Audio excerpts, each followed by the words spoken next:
আজকের ক্লাসে আমরা বিগত বছরে বিশ্ববিদ্যালয়ে ভর্তি পরীক্ষায় আসা একটি প্রশ্ন খুবই ভালোভাবে অ্যানালাইসিস করে শেখার চেষ্টা করব।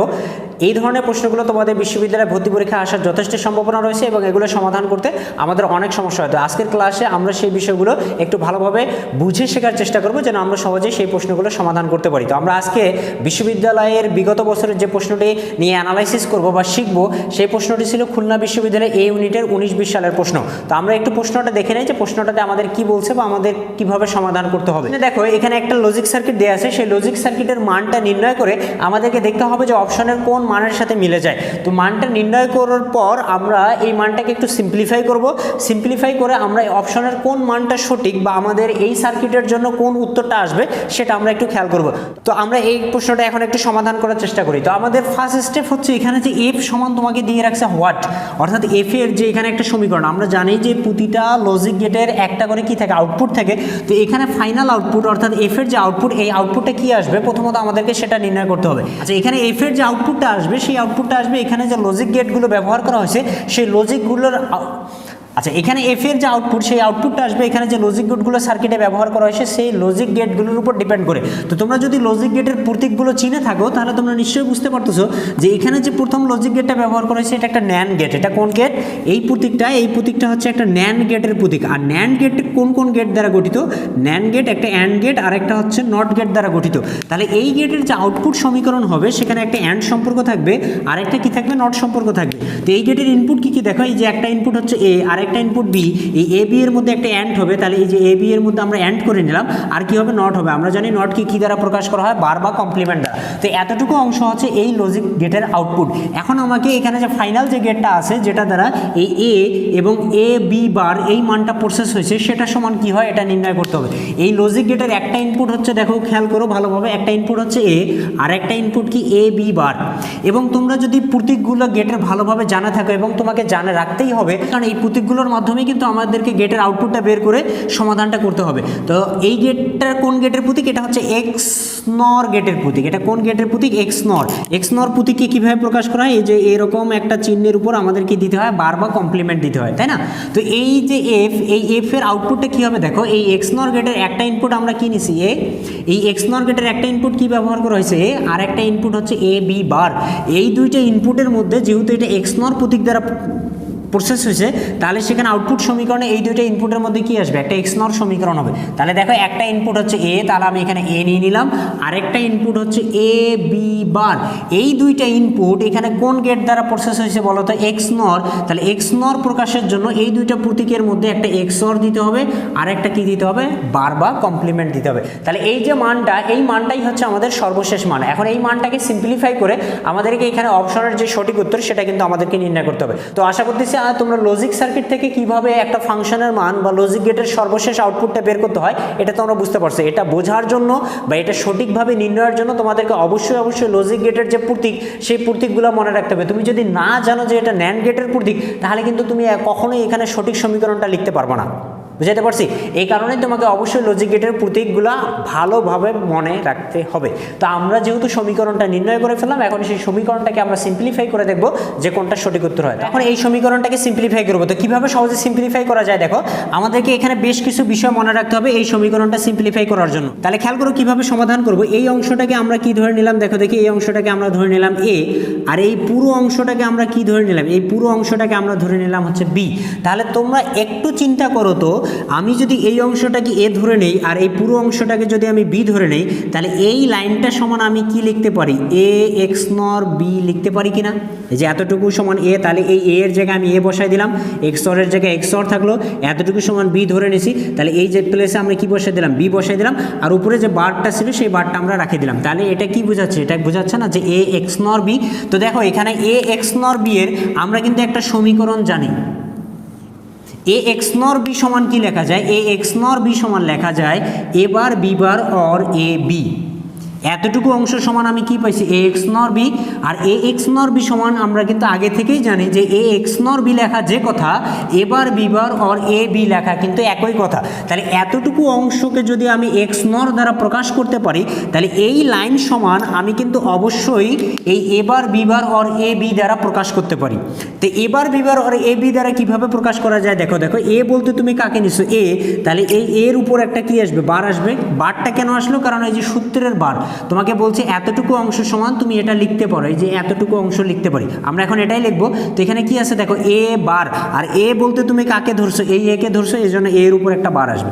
এবার তোমাকে নিতে হবে বি বার, অর্থাৎ বি যে অংশটা আছে তার উপর একটা বার হবে। তো বি অংশ কোনটা, দেখো বি অংশ হচ্ছে এ বি বার, এই যে বার সহ এ বি এই এতটুকু অংশ কিন্তু তোমার হচ্ছে বি, এই বি এর উপর আবার কি আসবে একটা বার আসবে, এই যে সূত্রের যে বার সেটা। তো আমি আগে বি অংশটা লিখে নিই, বি তুমি কাকে ধরছো এ বি বার, এটাকে তুমি ধরছো বি, কিন্তু সূত্রে তোমার দেয়া আছে বি বার, তাহলে এই বি এর উপর তোমাকে কি দিতে হবে আরেকটা বার দিতে হবে। তাহলে এই যে এটা হইলো এ বার আর এই যে এটা হইলো বি বার, বুঝতে পারছি। তো এবার বি বারটা নেওয়া শেষ হইলো, এরপরে আমাকে একটা অর দিতে হবে, আমরা অর দিয়ে দিলাম। তারপরে খেয়াল করো, তারপরে এখানে আছে এ, তো এ বলতে তুমি কাকে ধরছো, এই যে এ বলতে আমি এ কে ধরছি, তাহলে শুধু কি লিখবো এ, এখানে কিন্তু বার আর দেয়া যাবে না, কেন, কারণ তোমাকে শুধু এর যে মান সেই মানটা নিতে বলছে, তো এর মান কি এ, এর জন্য আমরা এ নিলাম। এরপরে দেখো বি, অর্থাৎ বি যে অংশটা সেই বি অংশটা এখানে বসাইতে বলছে। তো এই যে বি, বি বলতে তুমি কাকে ধরছো, এই যে বি বলতে হচ্ছে এই পুরো মানটা, তাহলে এই যে এ বি, এই যে বি এর জায়গায় আমি কি করবো এই পুরো মানটা বসাই দেবো, তাহলে পুরো মানটা কি হয়ে গেল। তা আশা করি তোমরা নিশ্চয়ই বুঝতে পারছো যে এই অংশটাকে যদি আমি এ ধরি আর এই পুরো অংশটাকে যদি আমি বি ধরি, তাহলে এতটুকু অংশ সমান আমি লিখতে পারি এ এক্স নর বি, আর আমি আগে থেকেই জানি যে এ এক্স নর বি সমান হচ্ছে A bar B bar or A B. এই এতটুকু অংশকে আমরা এভাবে প্রকাশ করতে পারি, এই যে এ বার, এই যে এতটুকু অংশ হচ্ছে বি তার উপর বার, তাহলে আমি কি পেলাম এ বার বি বার, এরপরে অর এ, এটা হচ্ছে এ অংশ আর এটা হচ্ছে কি বি অংশ, তাহলে A bar B bar or A B, এটাকে আমি প্রকাশ করে নিলাম। এখন কিন্তু আমরা ইজিলি এটাকে সমাধান করে নিয়ে আসতে পারবো। কিভাবে নিয়ে আসতে পারবো, দেখো তোমরা বুলিয়ান উপপাদ্য থেকে শিখে আসছো যে কোনো মানকে যদি দুইবার বার বা কমপ্লিমেন্ট করা হয়, তাহলে যে মানটাকে কমপ্লিমেন্ট করা হবে ওই মানটাই পাওয়া যাবে। অর্থাৎ এ কে যদি আমি দুইবার কমপ্লিমেন্ট করি বা ডাবল কমপ্লিমেন্ট করি, তাহলে এটা সমান কি লেখা যায়, এ লেখা যায়। এখানে খেয়াল করো এই এ বি মানটা আছে, এই এ বি মানের উপর কয়টা বার আছে, দেখো দেখি দুইটা বার বা দুইটা কমপ্লিমেন্ট। আর তুমি কি জানলা যে কোনো মানকে দুইবার বার পূরক বা কমপ্লিমেন্ট করলে যে মানটাকে কমপ্লিমেন্ট করা হয় সেই মানটাই পাওয়া যায়। তাহলে এখানে এই এ বার আমরা রেখে দিলাম, আর এখানে এ বিকে দুইবার কমপ্লিমেন্ট করা মানে আমি কি লিখতে পারি, এ বি এ লিখতে পারি। আচ্ছা এবার এদিকে আসো, এখানে এ অংশটা আমরা ঠিক রাখলাম, এখানে কি আছে দেখো দেখি এ বি বার আছে। তো আমরা ডি মর্গানের উপপাদ্য দুইটা তোমরা যদি জানে থাকো, এই বিষয়গুলো অবশ্যই জানতে হবে, এগুলো আমরা ধারাবাহিক লাইভ ক্লাসে শিখবো।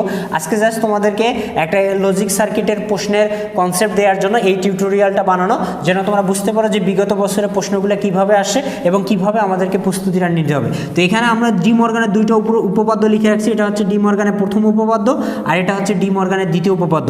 তো ডি মর্গানের দ্বিতীয় উপপাদ্যটা তোমরা দেখো যে এখানে এ অ্যান্ড বি বার বা এ অ্যান্ড বি কমপ্লিমেন্ট সমান আমরা লিখতে পারি এ বার অর বি বার। এই যে দেখো এখানে আছে এ অ্যান্ড বি কমপ্লিমেন্ট, তার মানে এতটুকু অংশকে আমি এখানে ডি মর্গানের সূত্র অ্যাপ্লাই করতে পারি। এই যে দেখো এখানেও আছে এ অ্যান্ড বি কমপ্লিমেন্ট, আর ডি মর্গানের দ্বিতীয় উপপাদ্য বলছে এ অ্যান্ড বি কমপ্লিমেন্ট সমান লেখা যায় A complement or B complement. তাহলে এর জায়গায় থাকলো এই যে এতটুকু অংশ, এই যে এতটুকু অংশ সমান আমরা লিখতে পারি এ বার অর বি বার। তাহলে এই যে এর উপর একটা আলাদাভাবে বার আসবে, এখানে কি হয়ে যাবে অর হয়ে যাবে, এরপরে বি বার, এই যে বি এর উপর কি হবে আর একটা আলাদা বার চলে আসবে। বুঝতে পারলাম? তাহলে কি কাজ করলাম আমরা, খেয়াল করো এখানে এবারই থাকলো, এ বি এর উপর ডাবল কমপ্লিমেন্ট ছিল, আমরা জানি ডাবল কমপ্লিমেন্ট থাকলে ওই মানটাই লেখা যায়, এখানে এ থাকলো, আর এখানে এ অ্যান্ড বি কমপ্লিমেন্টকে আমরা ডি মর্গানের উপপাদ্য অনুসারে লিখতে পারি A complement or B complement. তো এই অংশটাকে আমরা কি লিখলাম A complement or B complement. আচ্ছা এবার আরেকটা বিষয় খেয়াল করো, দেখো এখানে এতটুকু অংশ সমান আমরা এবার লিখতে পারবো জিরো। এখন বলতে পারো যে ভাইয়া কেন আপনি জিরো লিখবেন, তাই না? এতটুকু অংশ সমান আমরা জিরো লিখতে পারি এই কারণে, কারণ তোমরা বুলিয়ান উপপাদ্যে এটাও পড়ে আসছো যে এ বার অ্যান্ড এ এটা সমান কি লেখা যায় জিরো লেখা যায়, আবার এ বার অর এ এটা সমান কি লেখা যায় 1 লেখা যায়। এই উপপাদ্যগুলো তোমাদেরকে অবশ্যই ভালোভাবে মনে রাখতে হবে, যাদের জানা নাই তারা অবশ্যই আমাদের লাইভ ক্লাসগুলোতে যুক্ত থাকে বিষয়গুলো জানা নেওয়ার চেষ্টা করবো, আর যাদের জানা আছে তাদেরকে বারবার এগুলো প্র্যাকটিস করে মনে রাখতে হবে। তাহলে এ বার অ্যান্ড এ এটা সমান কি লেখা যায় 0, আর এ বার অর এ এটা সমান কি লেখা যায় 1। তো দেখো এই যে এখানে এ বার অ্যান্ড এ, এই যে এতটুকু অংশ এ বার অ্যান্ড এ, এই অংশটুকু সমান কি লেখা যায় 0, আর 0-র সাথে যেহেতু বিও অ্যান্ড অবস্থায় আছে তার মানে এই পুরো অংশটার মানে কি হয়ে যাবে 0, 0 দ্বারা যে কোনো মানকে অ্যান্ড করলে রেজাল্ট কি হয় 0 হয়ে যায়, বুঝতে পারছো?